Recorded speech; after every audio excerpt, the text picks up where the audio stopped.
ఇదిగోండి పాకం అనేది చక్కగా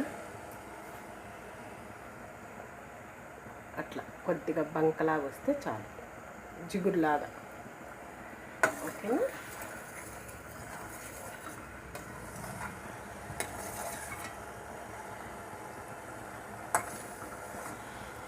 కట్టేసేసుకుందామండి.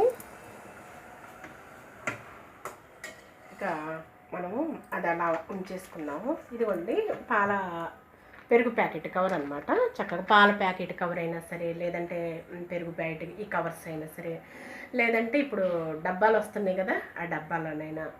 ఎక్స్పీరియన్స్ పర్సన్స్ వచ్చేసేసి వాళ్ళు క్లాత్ పెట్టేసి చక్కగా ఆవలేలుగా వేసేస్తారు జిలేబీ.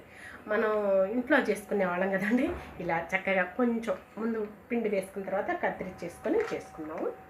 ముందు అంతలోకి బాండి వెలిగించుకున్నామండి.